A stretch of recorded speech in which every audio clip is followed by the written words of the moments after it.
bersamamu.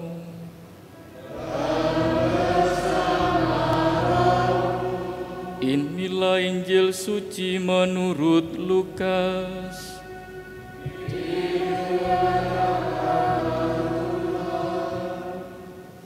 Ketika hampir tiba waktunya diangkat ke surga, Yesus mengarahkan pandangannya untuk pergi ke Yerusalem.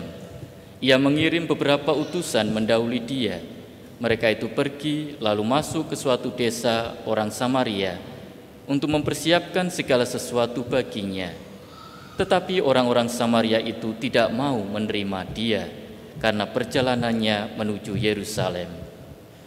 Ketika dua muridnya, yaitu Yakobus dan Yohanes, melihat hal itu, mereka berkata, "Tuhan, apakah Engkau mau supaya kami menyuruh api turun dari langit untuk membinasakan mereka?" Tetapi Yesus berpaling dan menegur mereka. Lalu mereka pergi ke desa yang lain. Ketika Yesus dan murid-muridnya melanjutkan perjalanan, datanglah seseorang di tengah jalan dan berkata kepada Yesus, "Aku akan mengikuti Engkau kemanapun Kau pergi." Yesus berkata kepadanya, "Rubah mempunyai liang dan burung mempunyai sarang, tetapi Putra Manusia tidak mempunyai tempat untuk meletakkan kepalanya." Lalu kepada seorang lain Yesus berkata, "Ikutlah aku." Tetapi orang itu berkata, "Tuhan, izinkanlah aku pergi dahulu menguburkan Bapakku." Tetapi Yesus menjawab, "Biarlah orang mati menguburkan orang mati, tetapi engkau pergilah dan beritakanlah kerajaan Allah di mana-mana." Lalu seorang lain lagi berkata, "Tuhan, aku akan mengikuti engkau, tetapi izinkanlah aku pamitan dahulu dengan keluargaku."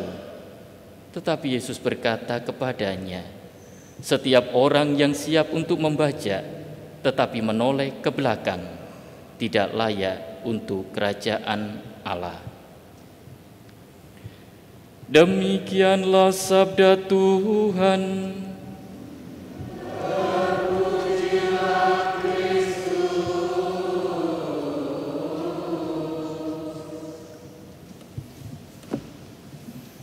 Ibu, bapak, saudara-saudari yang terkasih dalam Kristus, ada banyak peristiwa ketika kita merenungkan akan panggilan menjadi murid Kristus.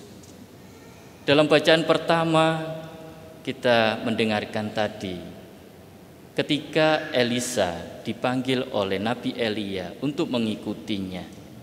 Padahal Elisa sedang bekerja, membaca.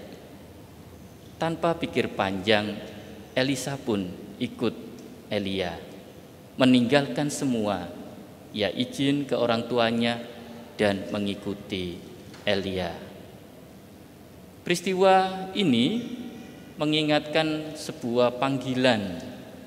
Ini contohnya kalau dianggap panggilan terlambat gitu ya. Saya punya teman, seorang frater dulunya, sekarang sudah jadi romo. Ketika dia sudah bekerja, sudah mapan istilahnya, bekerja di sebuah bank, sudah punya gaji, sudah punya rumah, kok jilalah pengen jadi imam, meninggalkan kemapanannya lalu mulai belajar, padahal umurnya juga sudah waktu itu 30 lebih ya.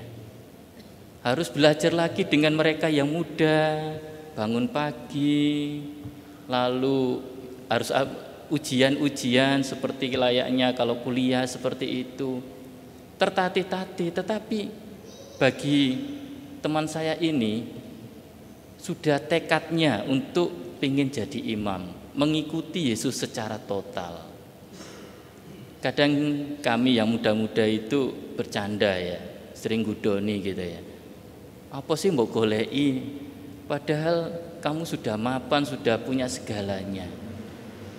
Bagi dia bahwa mengikuti Yesus itu merupakan suatu anugerah dan gembira.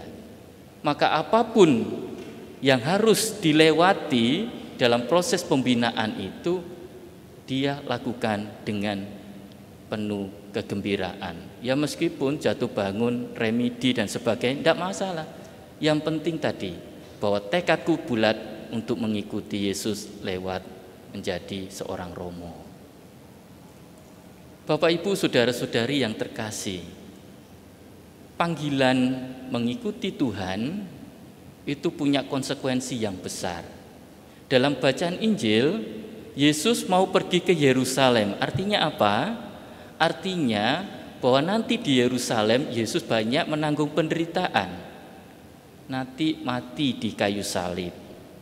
Justru di sanalah puncak keselamatan, karena lewat salib, lewat kebangkitan kita sungguh mengimani Yesus. Tetapi apa yang kita dengarkan tadi ketika dalam perjalanannya, padahal Yesus ini orang terkenal ya, selalu membuat mujizat, menolong orang sakit, menyembuhkan orang sakit, menolong segalanya, mempertobatkan banyak orang. Bagi para murid, lingkaran terdalam Yesus ini kan merasa bangga. Apalagi disuruh menyiapkan, nanti tolong siapkan ya perjalanan ke Yerusalem. Siap. Tetapi apa yang terjadi? Ditolak. Kita dengarkan tadi toh, ditolak ketika melewati desa orang Samaria, ditolak. Apa reaksi dari dua murid Yesus yang disuruh tadi? Tuhan, kalau Engkau mengizinkan, saya akan mendatangkan api untuk membinasakan mereka. Bapak Ibu, murid-murid Yesus, ketika Anda ada pengalaman ditolak, bagaimana sikap kita? Emosi, ya tak? Seperti murid-murid tadi, lalu mulai rasa benci, lalu doanya itu bukan doa syukur tetapi doa yang lain gitu ya. Dialami enggak? Menjadi pengikut Kristus seperti yang Tuhan ajarkan. Aku datang untuk menyelamatkan, bukan untuk membinasakan. Nah inilah ajaran cinta kasih, menjadi pengikut Kristus. Dimanapun kita berada, apapun situasinya, diterima ataupun ditolak, wajib mengasihi sesama seperti kita sudah dikasih oleh Tuhan Allah. Memang seringkali untuk menjadi pengikut Kristus itu kan tidak mudah. Ketika ada orang yang mau mengikuti Yesus dalam bacaan Injil tadi, semangat, tapi ada motif lain. Untuk apa? Cari kemapanan. Maka Yesus mengatakan, serigala mempunyai liang dan burung mempunyai sarang, tapi putra manusia tidak mempunyai tempat untuk meletakkan kepala. Tempat, kenyamanan. Itulah yang seringkali dicari oleh kita. Kalau saya merenungkan menjadi imam, kalau hanya untuk mencari kemapanan, wah berarti keliru jadi imam, kan gitu ya. Nah, ajaran Yesus tadi perkataannya bahwa putra manusia tidak punya tempat untuk mencari tidak punya tempat untuk meletakkan kepala. Artinya siap diutus, siap pindah. Nah, ya baru sebentar dipindah. Baru bangun dapat mobil, dipindah lagi. Ya harus siap. Ya namanya juga tadi seperti yang dikatakan Yesus, tidak punya tempat untuk meletakkan kepala, siap diutus kemanapun pergi. Dan semuanya adalah pelayanan, semuanya pastoral, penggembalaan. Tujuan utama adalah mencari yang hilang dan menggembalakan domba-domba. Ada lagi yang tadi, orang yang masih berduka ketika Yesus mengatakan, mari ikutlah aku, Tuhan izinkanlah aku pergi dahulu menguburkan Bapakku. Seringkali kan kita berpikir, wah ini Yesus gimana sih, kok masa menguburkan Bapaknya tidak boleh. Yang mau direfleksikan di sini adalah semangat totalitas mengikuti Tuhan. Tadi ikut, tetapi, nah ada kata tetapinya. Ada orang lagi yang lain, Tuhan aku mengikuti Engkau, tetapi, nah ada syarat ya. Apakah kita mengikuti Tuhan selama ini selalu ada syarat? Tuhan, aku mengikuti Engkau, tetapi tolong kabulkan doaku dulu ya. Enggak toh? Mengikuti secara total artinya mengikuti cara pandang Yesus, perintah Yesus untuk apa? Meminggul salib kita sehari-hari. Maka disitulah kita mempunyai hati yang merdeka, seperti bacaan yang kedua.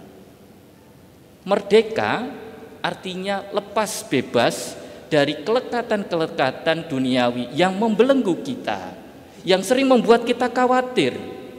Tapi hati kita terpaut pada Allah, itulah yang menjadi kebahagiaan. Bagi orang atau orang dunia ini, kamu kok aneh, mengorbankan segalanya hanya asal yang kamu cari adalah ikut Tuhan. Tapi justru itulah kebahagiaan orang merdeka bersama Tuhan Allah. Bapak, Ibu, saudara-saudari yang terkasih dalam Kristus, kita merefleksikan diri kita, apakah kita sudah menjadi orang merdeka dalam hidup kita? Ataukah jangan-jangan kita masih terbelenggu oleh himpitan-himpitan kekhawatiran, sehingga kita tidak melihat panggilan kita sebagai anugerah, panggilan mengikuti Kristus sebagai anugerah yang menyelamatkan kita, dan panggilan menjadi murid Kristus membawa kita untuk bisa menjadi saluran berkat bagi banyak orang. Tuhan memberkati.